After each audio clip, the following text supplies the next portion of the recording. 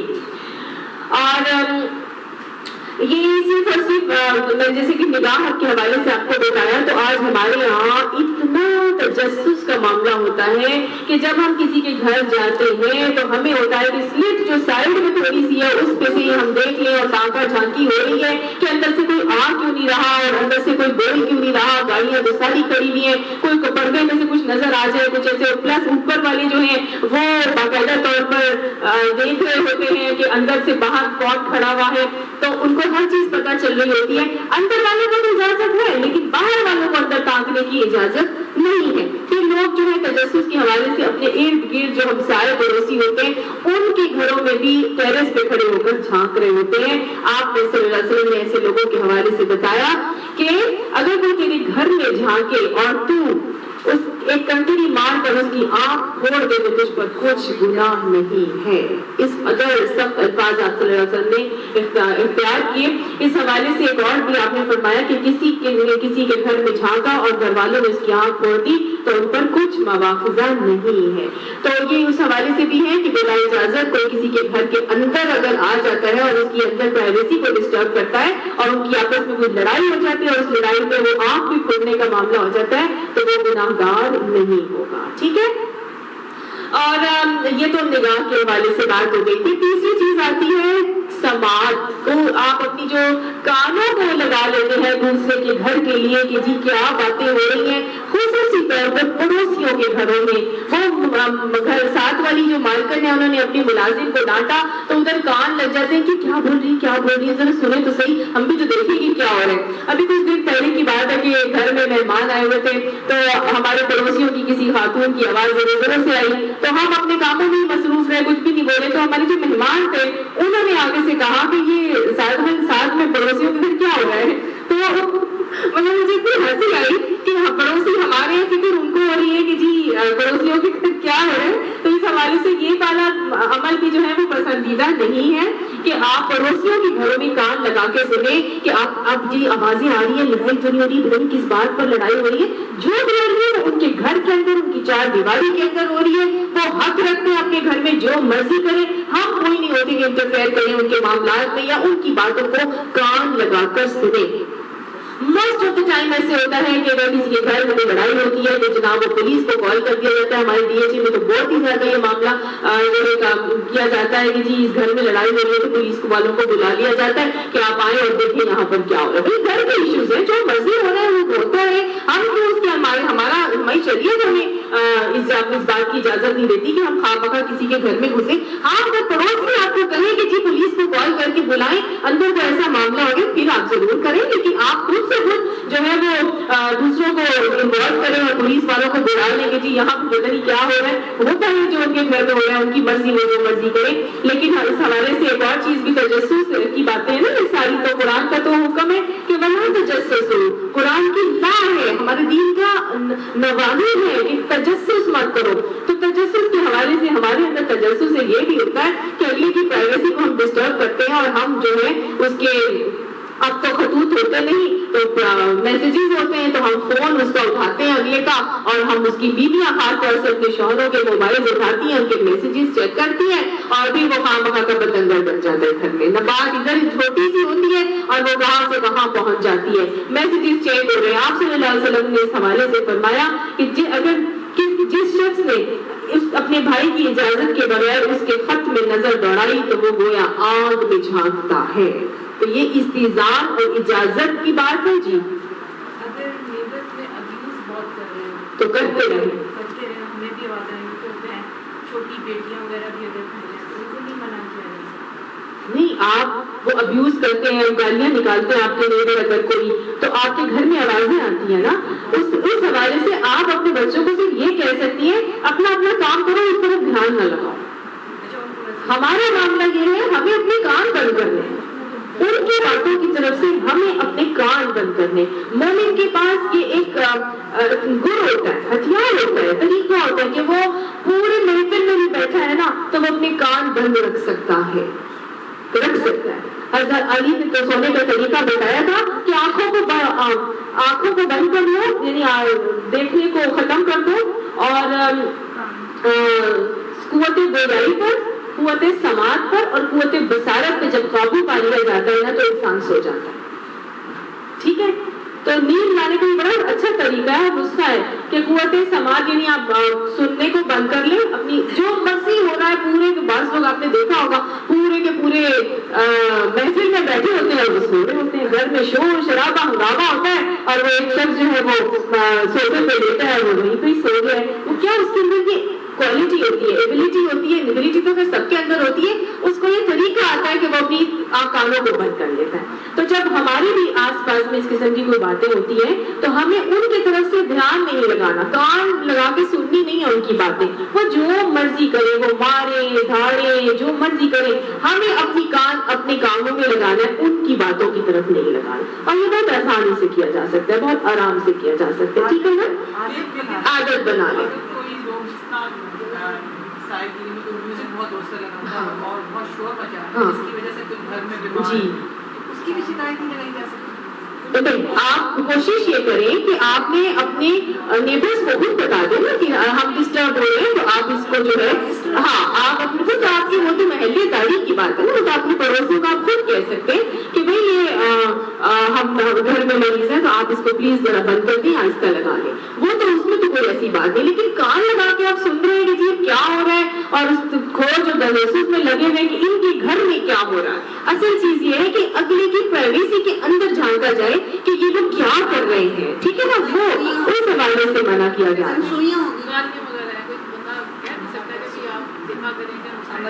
ہاں, وہ تو آپ کا پڑوسیوں, اور وہ تو امر بھی معروف نہیں ہے ممکن ہے, وہ تو ڈائریکٹلی آپ ان سے پیار محبت سے ملے اور جا کے اخلاق سے آپ ان سے بات کر کے اور انہیں بتا دیں, انہیں سمجھا دیں کہ بھائی اس طرح کی بات جو ہے وہ ٹھیک نہیں ہے اور آپ کو نہیں کرنی چاہیے. لیکن کانوں کو لگا کے خصوصی طور پہ سننے کی بات ہو رہی ہے کہ یہ نہیں کرنا کہ جی تجسس ہو کہ وہ لوگ کیا کر رہے ہیں تو ہمیں معلوم ہو جائے. تو اس حوالے سے جو ہے وہ آپ کو میں نے بتایا کہ صحیح طریقہ کیا ہے اور ہمیں کتنی مرتبہ اجازت دینی ہے, کس چیز کے حوالے سے ہمیں پرائیویسی کو اگلے کی ڈسٹرب نہیں کرنا چاہیے. فَإِن تَجِدُوا فِيهَا, بس اگر نہیں تم پاؤ اس میں, کس کو, احدن, کسی ایک کو بھی, یعنی کہ اگر گھر میں تم کسی کو بھی نہیں پاتے, فلا تدخلوها, پھر اس میں داخل مت ہو, حتی یؤذن لکم, جہاں تک کہ تمہیں اجازت نہ دے دی جائے. اب اگر ہمیں کوئی بھی اندر سے جواب نہیں آ رہا, اجازت نہیں مل رہی, کوئی جواب نہیں آ رہا, اگر معلوم ہے کہ اندر کوئی ہے, پھر بھی حکم کیا ہے کہ اس کے گھر کے اندر داخل نہیں ہونا. موسٹ آف دا ٹائم لوگ اس چیز کو بہت برا بنا لیتے ہیں اور کہتے ہیں کہ وہ اندر بھی موجود تھا اور پھر بھی اس نے مجھے آنے نہیں دی. اور آگے کہا جا رہا ہے ان قیل لکم ارجعوا, اور اگر تم سے کہا جائے کہ لوٹ جاؤ, یعنی جی ہم نہیں دروازہ اس وقت کھول سکتے تو آپ ابھی چلے جائیے, بعد میں آئیے گا, یا آپ سے آتے ہم دروازہ بھی نہیں کھول سکتے, لوٹ جانے کا ہی کہا جا رہا ہے, تو پھر ہوا ازکا لکم, تو یہ زیادہ بہتر ہے تمہارے لیے. کوئی کہہ رہا ہے لوٹ جاؤ تو لوٹ جانا چاہیے اور کبھی برا نہیں منانا چاہیے. ہمارے یہاں کوئی کہتے ہیں کہ جی ابھی آج ہم آج نہیں کھول سکتے تو وہ بولنا چلنا وہ واپس کبھی نہیں پلٹ کے آئے گا, ہے نا, وہ تو بالکل ہی کٹ جائے گا. وہ ایسی پتہ رحمی کے معاملے ہوں گے کہ ساری اوپر کی جوتیاں کھستی رہے اس کے گھر کی, تو وہ جو ہے وہ راضی نہیں ہوگا. لیکن ہمارا دین ہمیں کیا سکھا رہا ہے کہ اگر کوئی کہے کہ لوٹ جاؤ تو لوٹ جانا چاہیے. کم سے کم ہم جو سورہ نور پڑھ رہے ہیں, کم سے کم ہم وہ لوگ جو قرآن کو سمجھ کے پڑھ رہے ہیں, ہمیں تو یہ بات پتہ چل گئی نا کہ اگر کوئی کسی نے ہمیں کہہ دیا کہ جی آج ہم نہیں دروازہ کھول سکتے یا آج آپ مت آئیے, تو اس میں برا نہ منانے کی ضرورت نہیں ہے. اگر فون پہ بھی کوئی کہہ دیتا ہے نا کہ دیکھو آج